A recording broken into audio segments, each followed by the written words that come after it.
There are some stories that transcend the label of story. They seem to touch on something universal and help us to understand ourselves better.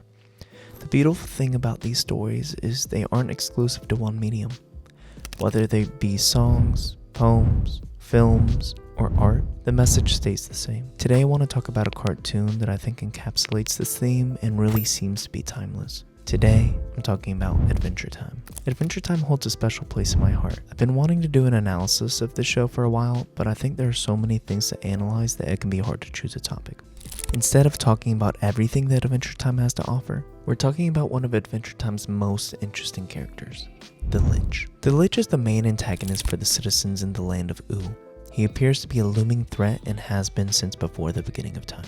He appears in about 11 episodes throughout the series, and whenever we see him, we know the show is about to get real dark. Our first taste of the Lich is in Season 1, Episode 25, titled Finn Meets His Hero, though it's very brief. The Lich is the ultimate evil in Adventure Time, and he also represents the Shadow. Now, I've talked about the Shadow before, but today I want to dig a little deeper into the details and see what it really means to encounter our shadows. The Shadow is a psychological concept developed by Carl Jung.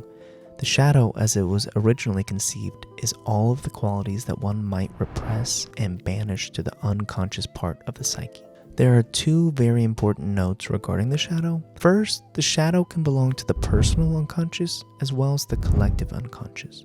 And the shadow isn't comprised only of negative traits.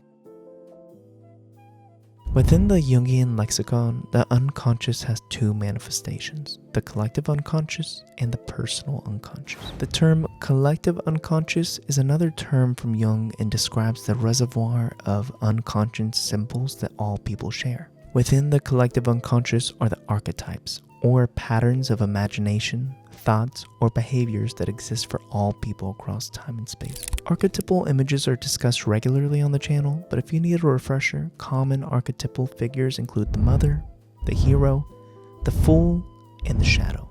We are all well acquainted with these images if we've ever seen a movie or TV show, read a book, or listened to a story. The shadow of the collective unconscious consists of any traits that we as a society or as a species want to repress. On a smaller scale, when we repress traits on the individual level, we're creating a personal shadow.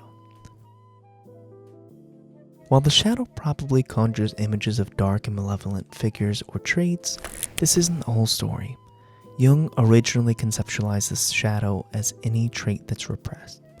While we may have traits such as anger and hatred that fuel our shadow, we may also have what are traditionally seen as positive traits that fuel our shadow. For instance, if we were taught as children not to express happiness, this trait would be repressed and constitute a portion of our shadow. Because the shadow is relegated to the unconscious parts of our psyche, it can be extremely difficult to identify which traits we've thrown into our shadow as a whole and on an individual level. Though it's not always this simple, oftentimes we project our shadows onto others. When we see the other as an antagonist or believe they're the manifestation of evil, though it's not always the case, it's likely that we have projected our shadow onto this person. If we often see others and get filled with rage because we believe they're too arrogant, too judgmental, or too lazy, this may be due to the repression of our own arrogance, tendency to criticize, or sloth-like nature. Conversely, if we look to others as perfect and fail to see their humanity, this could be indicative of a positive shadow projection. Perhaps we believe this person is extraordinarily courageous, kind, or intelligent. These may be personal traits that we've dismissed to our shadows from an early age. Adventure Time showcases the shadow in the form of the Lich. The Lich is the embodiment of evil within the show, and his goal is to end all life in the land of Ooo. We see that the Lich is well known in the land of Ooo and is feared by people outside of Finn and Jake. The Lich embodies the collective negative shadow of Ooo. He's the boogeyman in the dead of night and contains all of the negative traits of society, whether that be hatred, the will to kill, or ruthlessness when it comes to achieving one's goals. While the Lich represents the negative shadow in Ooo, let's take a look at the brighter side of things and look at the positive shadow. In Owning Your Own Shadow, Understanding the Dark Side of the Psyche by Jungian author Robert Johnson, Johnson details the different polarities of the shadow. When it comes to the positive shadow, we repress traits that we believe are positive. When we fall in love with others, we idolize them and project our positive shadow onto them. In Adventure Time, this is personified in Billy. While Finn doesn't display romantic love towards Billy, he does idolize him. When we first meet Billy, he's rumored to be an unrivaled hero. Both Finn and Jake idolize him and fanboy when they meet him. They even go so far as to compromise being heroes in order to try to fight evil without violence. This is due to Billy's belief that fighting evil is an uphill battle. If you still need convincing that Billy represents Finn's shadow, take a look at Season 4, Episode 26, titled The Lich. Finn and Jake run into Billy, who asks them to retrieve gems scattered around Ooo. Just before they can get the last gem to Billy, Princess Bubblegum calls out, "That's not Billy, that's the Lich." We then see that the Lich was wearing Billy's skin to deceive Finn and Jake. This is an important scene for two reasons. One, we see that Billy and the Lich are literally the same in this scene, and two, somehow Princess Bubblegum was able to see past the Lich's disguise. When we see that the Lich and Billy are the same, I think this is symbolic for the dual nature of the shadow. We've discussed how the Lich is the collective shadow for Ooo, but it seems here that he is also Finn's personal shadow. The Lich and Billy are two sides of the same coin for Finn. The Lich represents every negative trait that Finn tries to repress, and Billy represents every positive trait that Finn has repressed. The fact that Finn and Jake are blind to the Lich's disguise but Princess Bubblegum figures it out right away attests to this symbolism.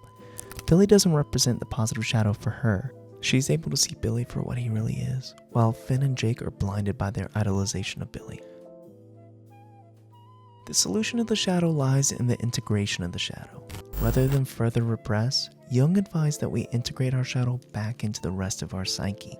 Not that we have to become hate-filled murderers, but we must realize that these strong emotions and fantasies that may exist inside of us are part of our psyche. For Finn, the positive shadow, Billy, is no longer a presence in the show after we see that the Lich was using him as a disguise. This suggests that Finn learned to integrate his repressed positive traits as he developed as a hero. Instead of idolizing someone, he integrated those traits into himself. This isn't the case with his negative shadow or the Lich. The Lich makes it to Prismo and is granted his wish, which is to end all life in Ooo. Finn and Jake also make it to Prismo and they're both granted a wish. Finn wishes that the Lich was never born. This wish is the desire to further repress the shadow. Finn ends up in a parallel universe where the bomb that released the Lich never exploded. As the episode progresses, the bomb goes off and the Lich is reintroduced into the world. Although we try to repress our shadow, it always shows up. This is exactly what happens to Finn. The solution isn't to further repress the shadow by wishing that the Lich never existed. The solution is to reintegrate the shadow. Luckily, the residents of Ooo figured this out. At the end of Season 6, Episode 2, Escape from the Citadel, the Lich comes in contact with healing blood from a Citadel guardian. This turns him into a giant baby, and he has no recollection of being the Lich. Instead of ostracizing and disregarding this new form, which is shortly named Sweet Pea, Tree Trunks and Mr. Pig adopt this new form of the Lich and he's reintegrated into society. The shadow is no longer hidden away, waiting in the shadow to attack. He's out in the open and integrated within the society. With the positive and negative shadow integrated, Finn and Ooo as a whole can grow and develop their psyche.